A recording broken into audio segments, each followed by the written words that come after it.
Being Caitlin's mom has always been an exciting and challenging, in a wonderful way, experience.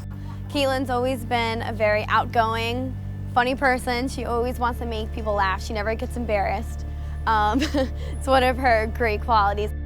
My name is Caitlin Augustine. I was diagnosed with a DVT when I was 18 years old. During my freshman year of college, I was home for Christmas break. After a routine tonsillectomy, I was on bed rest for about a week.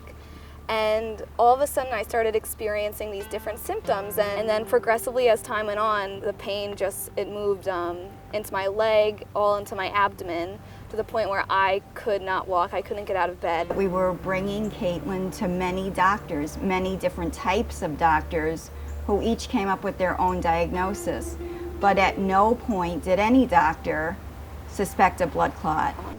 So they sent me for a CAT scan. I did the CAT scan, and I got on the phone with the doctor. He finally called, and I immediately knew something was wrong because he asked to talk to my dad without telling me anything. So I was very nervous, and the second my dad picked up the phone, it was just, oh my God. You know, the doctor says what she has a massive blood clot, and we're not sure she's going to make it. The whole world just gets punctured.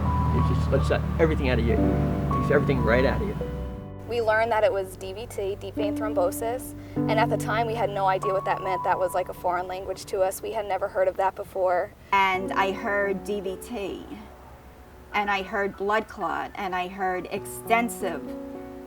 And when I went in to see Caitlin, they said, I can't even cross my legs, I can't move. They had me hooked up to the blood thinners, trying to regulate that. And they would just come in and out saying that they didn't know if I would make it through the night, which was a really tough time for me and my family. We, as a family, have had to educate ourselves as to exactly what DVT is. I think the hardest part, even more than the physical aspect, was the emotional aspect of trying to live your life the way it was, but knowing that's not even possible anymore. She's that same old funny, outgoing, crazy Caitlin. So she's really learned to manage it, and her emotions too, not just all the physical pain as well. She's told me a lot about certain things to look out for, and especially being careful with birth control and things like that. I would tell girls my age that if you're on hormone therapy, think about your family history and think about the risk that comes along with being on that. And if you do have a family history of clotting, maybe you should get a test to check out, see if you have an underlying disorder that would make you more prone to clotting. Same with smoking. I know a lot of girls on birth control that smoke, and it's just absolutely not worth it. But people my age tend to think that it'll never happen to me, but it'll happen to you. It's not impossible.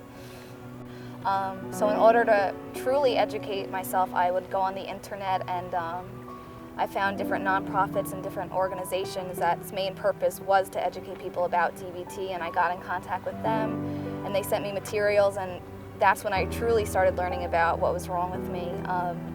And that I'm so thankful for that, because without that, I think I would have been clueless. I like to view life that it's 10% of what actually happens to you and 90% of how you react to it, and I try to take that with me every day.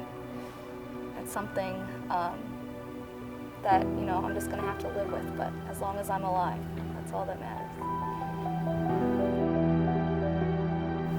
This is serious. This is serious. To learn more about DVT, visit thisisserious.org.